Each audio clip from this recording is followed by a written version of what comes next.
Akhirnya gold drop 500 pip minggu kemarin. Oke, yuk sekarang next berikutnya kemana kira-kira gold? Apakah akan kembali downtrend atau malah terjadi sebuah koreksi? Yuk kita bahas. Oke, seperti biasa saya menggunakan pendekatan dari multi time frame analysis. Kita mulai dari time frame daily, teman-teman. Oke, kalau kita lihat pergerakan yang terjadi secara keseluruhan, ini market masih dalam keadaan bullish. Kita tidak perlu melihat jauh sekali ke bawah karena kita melihat dari harga yang sudah terjadi, ya. Nah, kalau kita lihat pergerakan terjadi di sini, bagaimana market membuat higher high, membuat higher low, membuat higher high, lalu market membuat higher low, lalu market membuat higher high. Kalau kita lihat pergerakan terjadi, bagaimana setiap high yang terjadi, uniknya ini terjadi bukan hanya pada gold, tapi juga pada Bitcoin. Anda bisa cek chart sekarang di Bitcoin. Dan pergerakan yang terjadi itu bukan sebuah kebetulan, karena ini adalah sebuah pola yang berulang. Dan kita bisa melihat dengan cukup jelas bahwa kejadian yang pernah di masa lalu itu terjadi secara berulang. Dan kalau kita lihat pergerakan harga yang terjadi, bagaimana pada tanggal 12 April ini adalah all time high, berhasil di break pada kejadian tanggal 20 Mei di mana market mampu break high di atas, lalu kemudian tiba-tiba berbalik arah. Dan uniknya, ya, itu dimulai dengan terjadi sebuah imbalance yang cukup signifikan, ya. Bisa lihat contoh di sini bagaimana ada sebuah candle bullish, kemudian ada formasi, ada dua candle setelahnya, dan candle berikutnya ada candle bearish. Di sini ada candle buyer, kemudian dilawan oleh candle seller. Dan kalau kita lihat pergerakan yang terjadi di sini, ini sebuah pola yang sangat-sangat mirip, di mana ada candle bullish terjadi. Candle buyer ini mencerminkan adanya strong imbalance atau terjadinya pressure yang sangat kuat dari buyer, di mana berhasil break terhadap sebuah resistennya. Tapi apa yang terjadi kemudian? Tiba-tiba ada dua candle setelahnya mulai bergerak sideways dan akhirnya diikuti dengan terjadinya drop yang sangat-sangat signifikan sekali. Nah, dari yang pernah terjadi di masa lalunya, kita bisa melihat bahwa ada candle bearish itu dekat-dekat dengan wilayah area demand. Inilah area demandnya, gitu ya, ini area demand. Dan ketika ada candle berhasil close dekat-dekat dengan area demand, kemudian yang terjadi berikutnya adalah ada candle setelahnya lanjut lagi bearish, dan itu luar biasa efeknya. Lalu harga bergerak sideways. Pertanyaannya, apakah ini juga merupakan sebuah pola yang mirip? Menurut saya sangat-sangat mirip sekali, tetapi sekarang ini memang market belum beneran berhasil break terhadap wilayah area demand. Pada kondisi di masa lalu, ini juga tidak berhasil break sebelumnya karena masih berada dalam wilayah dari zone-nya. Jika melihat atau berkaca dari kejadian yang pernah terjadi di masa lalunya, maka ini bisa saja berpotensi nantinya, ya, untuk minggu depan candle berikutnya akan terjadi candle bearish kembali. Apakah itu bisa terjadi? Dan Anda harus waspada, kejadian itu pernah terjadi di masa lalunya. Maka yang perlu kita lakukan dengan kondisi saat ini adalah kira-kira nih, kalau terjadi candle bearish lagi untuk minggu depan, ya tentunya kita akan lakukan sell, gitu ya, cari peluang sell terus. Tapi sampai sejauh mana kira-kira target yang akan dicapai oleh market? Menurut hemat saya, area yang mungkin dikejar oleh market berada pada wilayah dari area yang saya tandai ini menjadi wilayah dari sebuah zone. Ini adalah wilayah dari area demand rally base rally. Kalau kita tandain di sini wilayah zone-nya, maka kira-kira ini harganya berada pada wilayah dari 2339 atau 2338, ya.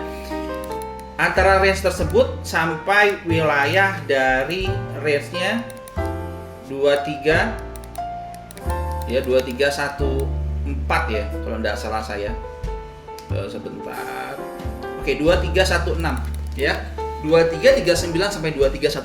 Maka ini bisa sangat berpotensi nantinya harga bergerak turun sampai di area ini, kemudian harga bergerak naik ke atas.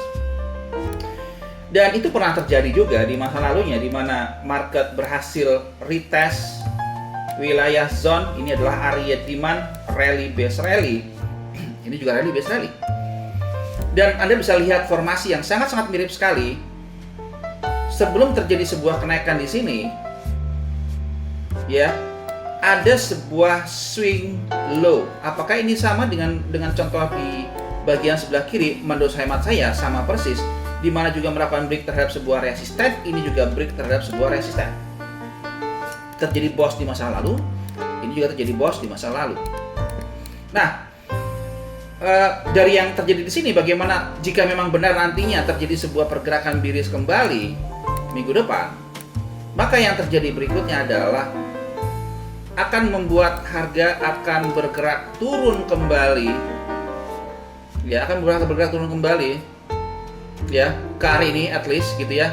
Nah, apakah akan mengejar wilayah base di bagian bawah atau di area swing low-nya? Itu bisa saja terjadi di market. Oke, kalau kita tandain ini menjadi area dari 2306, ya, bisa enggak market bergerak lalu harga bergerak naik kembali? Jika melihat dari selama market di sini tidak membuat break terhadap sebuah strong low, di mana ini adalah market membuat low signifikan sekali gitu ya, karena ada low terendahnya, maka masih ada potensi market akan bullish kembali. Karena perilaku yang kita lihat di sini, market masih membuat higher high, higher low, higher high, higher low, higher high, higher low. Ya, jadi 2306 ini bisa jadi area yang kritikal dan 2339. Oke, sebelum ini kalau kita berbicara kalau skenario-nya adalah bearish. Oke, tapi faktanya market tidak akan pernah bergerak lurus. Nah, apakah kita bisa ambil scalping atau intraday ya di level berapa kayak kita akan bisa melakukan intraday di gold?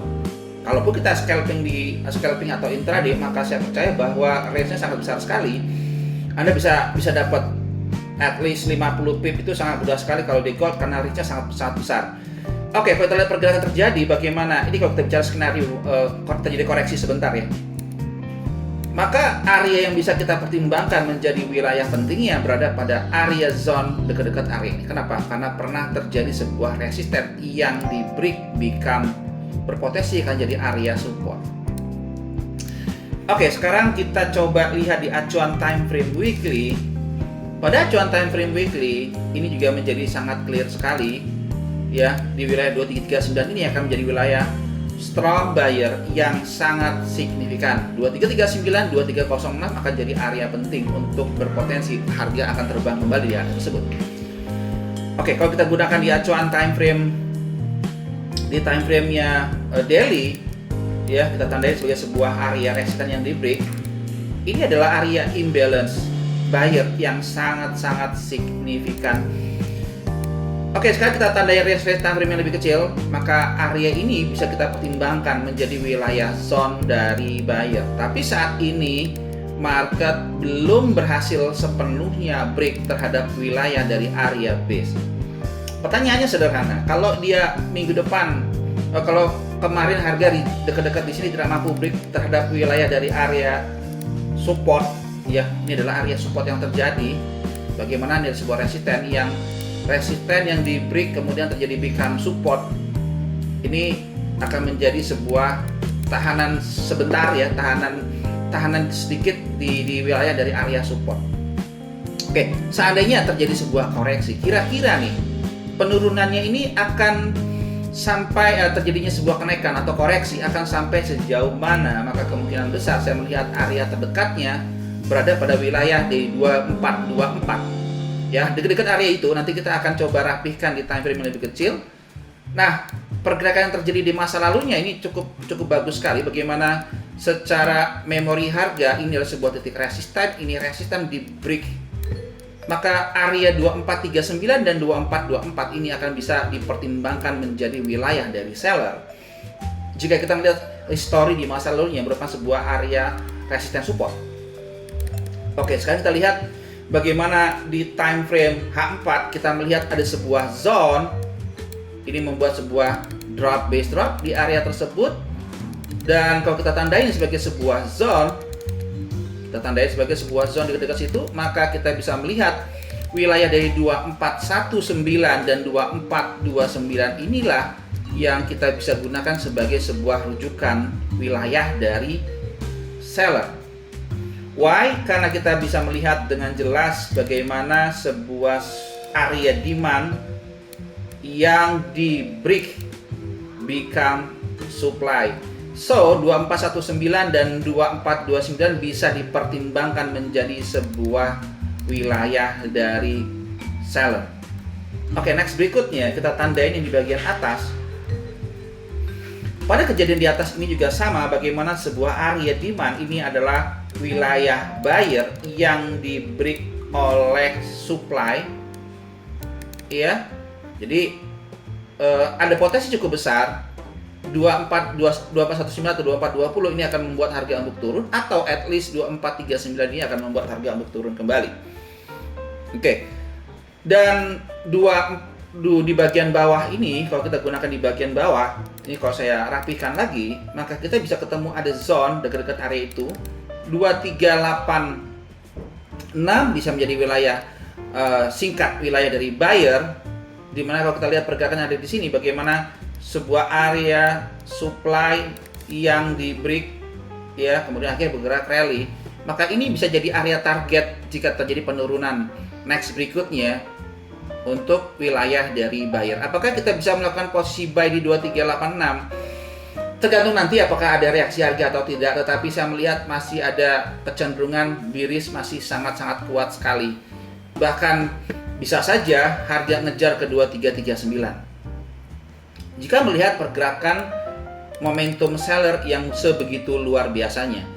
Bahkan kalau kita gunakan di time frame di weekly, kita bisa melihat dengan cukup jelas bagaimana terjadi sebuah shadow yang semacam ini, dan ini berhasil close karena ini adalah acuan dari time frame weekly, ya. Candle rejection ini mencerminkan adanya dorongan dari seller yang begitu luar biasanya, dan itu dikonfirmasi dengan terjadinya sebuah break terhadap sebuah wilayah dari buyer, benteng pertahanan buyer.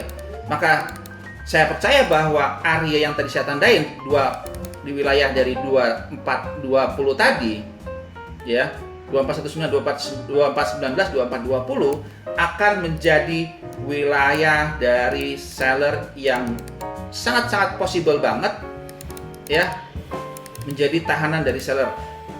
Tapi kalau kita lihat dari pergerakan terjadi di time frame kecilnya, ini sepertinya sudah di retest di masa lalunya, ya.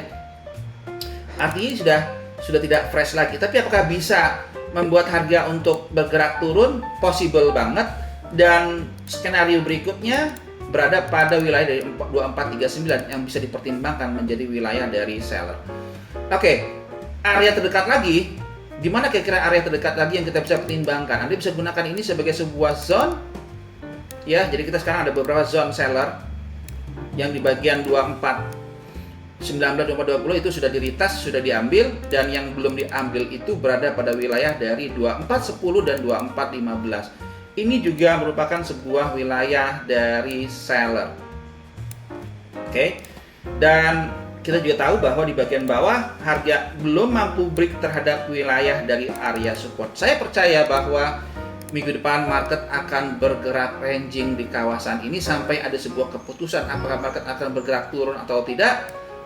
Jika dia tidak mampu break terhadap wilayah 2410, 2415, maka ada potensi untuk turun sampai wilayah yang kita sudah tandain tadi berada pada 2386. Ya, kita melihat sini ada area imbalance yang bisa saja terjadi sebuah koreksi harga. Saya tandain itu berada di 2386, 2377. Oke, nah semoga membantu teman-teman yang trade di gold untuk minggu depan. Dan buat teman-teman yang tertarik untuk belajar bareng bagaimana cara saya melakukan mapping, bagaimana kita melakukan analisa, bagaimana kita trading bareng, kita ada live trade bukan cuma di gold, tapi kita ada di GU, di EU, di UJ, dan beberapa pair yang lain. Minggu kemarin kita trade di NU, yaitu CIF dan GJ, dan juga gold ada satu profit dan ada satu loss, tapi it's okay. Ya, kemarin juga kita melakukan pending order sell limit sebelum kejadian penurunan ini berada pada 2451, tapi sayangnya tidak terjemput, malah kembali longsor. Ya. Jangan lupa teman-teman klik link di bawah atau Anda cek di bio. Join sekarang 100% gratis.